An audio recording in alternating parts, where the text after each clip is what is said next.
Ladies, gentlemen, and Sentinels of all ages, the first proper closed beta test is starting tomorrow for Chrono Odyssey, a new action RPG MMO.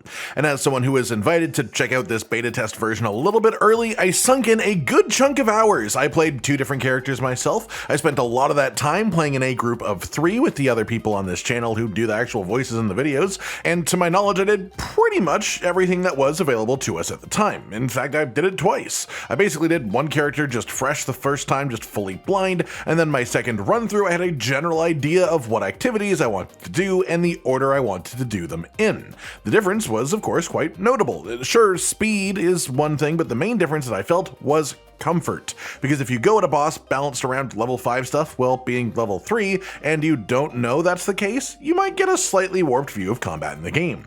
All that to say, today I want to talk about the various activities that you will find in the closed beta test specifically, and a very light sort of recommended set of activities or order of operations. The game is extremely open and free for you to just do what you want, and you can achieve progress through pretty much whichever of the various activities that speaks to you, but for anyone who wants a little bit more direction, I'll tell you how I chose to progress through level 1 to 15 and what felt like a good set of things to do at each stage. Before we even get into it all then, what's up with the closed beta and can you still sign up right now? Well, as of this video going up, yes, you can still request access. The beta has not started yet. It is PC only, and it is going to be handled through Steam. So go to the game's page through Steam, and you can press the big green button to request access, and then you're done. Nothing else that you can do from there except wait. As for whether you'll be able to sign up while the beta has already started, or if they're being really stingy about how many people get in, or basically just letting anyone who signs up enter, we don't know the answer to that yet at the time of this video going up. So check the video for any pinned comments from us, and if there aren't any pins, there isn't any new information worth being aware of. The beta is going to run for 2 days. It will last the length of the weekend,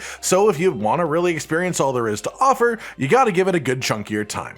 First up then, what's around in the beta, especially for those of you who have seen us talk about the activities that will be in the full game at release. Well, there is general questing and open world shenanigans, there's the life skill system especially, and the crafting that is tied to that too, even for the weapons that currently can't be used by anyone because their classes aren't available in the beta.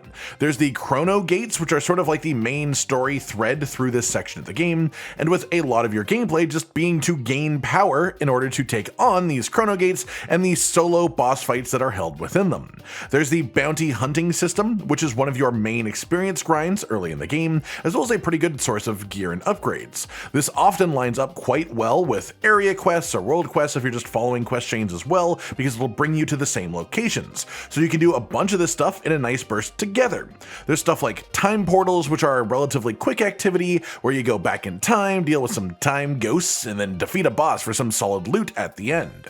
There's labyrinths, which are fully solo experiences that are sort of like puzzle or parkour challenge dungeons that always end with a boss at the end as well. These are generally quite rewarding, they're worth your time, including offering things like upgrade points for your time powers.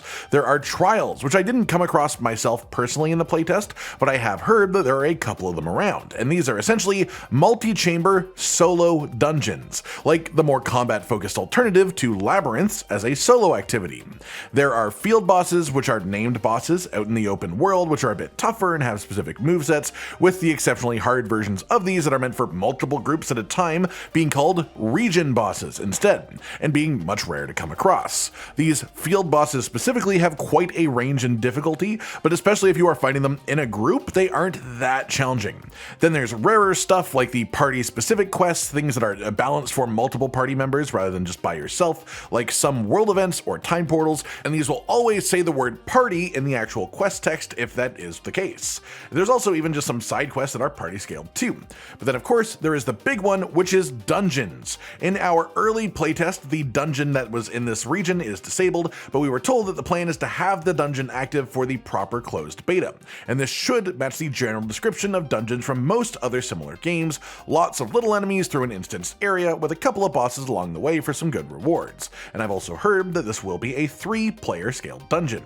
That said, with with all of these different activities to take part in, you have a lot of freedom of choice. For a lot of people, that is a lovely thing, it's a good thing, and something they'll look forward to giving a go on their own and exploring and discovering everything for the first time. But for those of you who are looking for a slightly more streamlined experience maybe, I'm happy to share my own path from my second character and my recommendation for just a generally solid way to get good use of your limited time with the beta and also get to experience the various activities in an enjoyable way.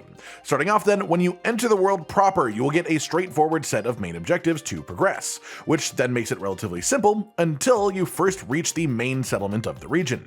Once you get here, your objective will change to speak with the sentry to learn about the cave's situation. This is when the game starts to truly open up and become much more free. You can go straight to this objective immediately if you want to, and it will lead you to the first Chrono Gate, the first solo boss fight in the main story. This fight is definitely challenging if you choose to do it at this stage. You will take a lot of damage from any attack that actually hits you, and so you may simply not be able to sustain the whole fight unless you have like a perfect 100% dodge rate. A lot of players will not be able to do it the moment that the objective pops up, but I still recommend checking out the boss at this point just to experience the level of challenge the game is capable of, as I think that's a really fun thing to see. That said, the way to get through this if you're struggling to otherwise is to do some leveling up and upgrading your gear.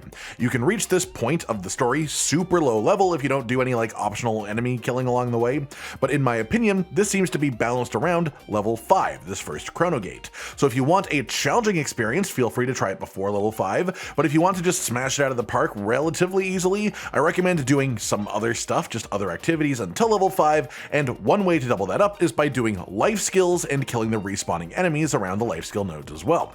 Specifically, you want to collect whatever resources you need to craft a set of level 5 equipment for your class, meaning armor and a weapon.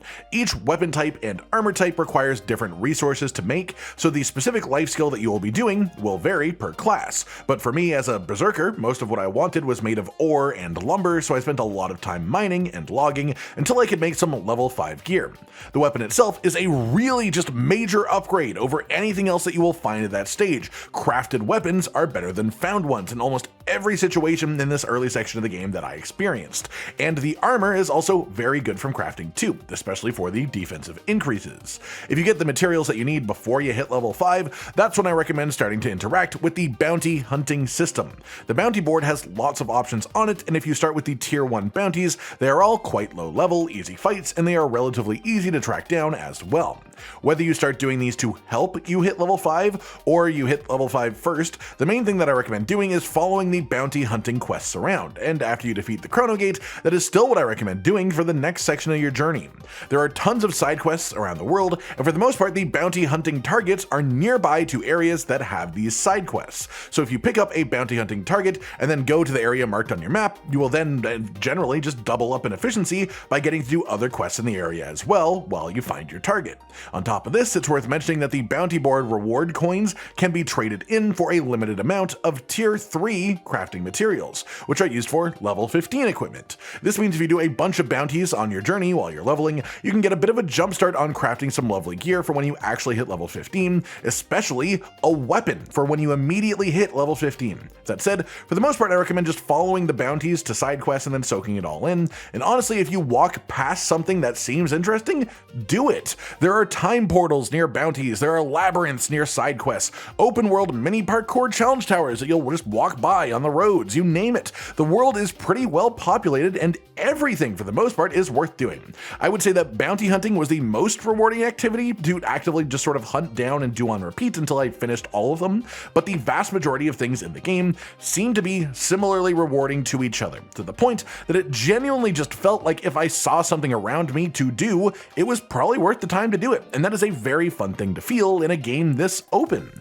That said, the main quest will just follow Chrono Gate progression, and so my personal recommendation is to hit Chrono Gate number 2 as soon as you just come across it, as soon as you find it, and then Chrono Gate number 3 is the next genuinely tough encounter of the game. I would say Chrono Gate number 3 is completable before level 15, but it's definitely a challenge to do so.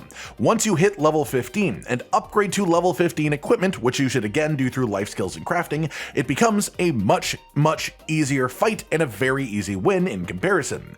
And then you should also be powerful enough to take on Chrono Gate number 4 as soon as you find that one too. As far as other things of note, note, there is a Void Nexus, which is a unique event that the main quest will actually bring you by as you progress, and this thing is definitely scaled for groups, and quite highly scaled at that. It will throw waves of enemies and bosses, and then more waves of enemies and more bosses, but if you have the opportunity to do this, even if you're not in a group, if you are strong enough to take it on solo, I absolutely recommend it, because even doing it myself solo, with really slow kill times as a result, this activity was how I did most of my leveling from 14 to 15, and it went quite quickly compared to anything else that I was doing at that time. As well, while we didn't get to experience the Howling Pits dungeon ourselves in the playtest, if this is in the closed beta test proper, I would recommend doing that dungeon after you've done all 4 chrono gates, when you have all the time powers that we'll have access to in the beta, and are ideally also level 15 with the appropriate gear upgrades and such for that level as well. It's also worth noting, to help avoid confusion, there is a mount in the tutorial of the game, and then in the actual game that mount is taken away from you at the start. You can buy a mount at the stables for like 100,000 gold is the cheapest one, and you can do that if you want. It's not impossible to farm that much gold, but that is sort of a fool's errand unless you really want that specific horse, as there is a quest that you will get along your journey in a place called Santov's Discovery, called Gone with the Wind. I've heard that some players have managed to complete this quest super early, but the intended method is definitely to do this after you've defeated the second chrono gate and gotten the associated time power from that. And I did this at level 9 myself for a general idea of when it happened in my journey. Outside of that, the only real things that I have left to mention here are that I highly recommend being totally loosey-goosey with the weapon mastery tree and stuff like the time power upgrades, as all of these things can be reset without cost. So if you think a skill sounds interesting, pick it up. Try it, because if you change your mind and you don't like it, you can just swap it out really quickly and easily. Generally speaking, to get access to more of the kit for a weapon that you like using, you have to use that weapon more. But once you have the points to spend, you can shove them wherever you want, whenever you want to, and change them at will, and that really plays into that constant feeling of freedom in Chrono Odyssey. That pretty much does it for today then, everyone. An overview of what to expect to see in the closed beta for Chrono Odyssey beginning tomorrow. And for those who suffer from a little bit of indecision, a slight recommendation of pathing based on what I did myself. I hope you've all enjoyed this and I look forward to seeing what all of you think of this game after you can get your hands on the beta yourself, with of course the caveat that this beta build seems to be at least a few months old already at this point, so the game that we're going to get at release is already much past this stage of clunkiness, because there is undeniably some clunkiness and some polish that needs to be applied from this version to really let the game reach the potential that I can see within it. Like if you liked the video, subscribe to the notification bell for more, and most importantly, ladies and gentlemen, until next time, stay sweet. Josh, Cotton, and Hollow with the videos, dropping the humor like a hammer on your tippy toes, bringing entertainment on a daily arrangement to take our insanity and turn it into entertainment. Yes, I said entertainment twice, to reiterate that it is nice to look into your faces on a mostly daily basis when you let us in your homes to make the whole world a stage. Goodbye.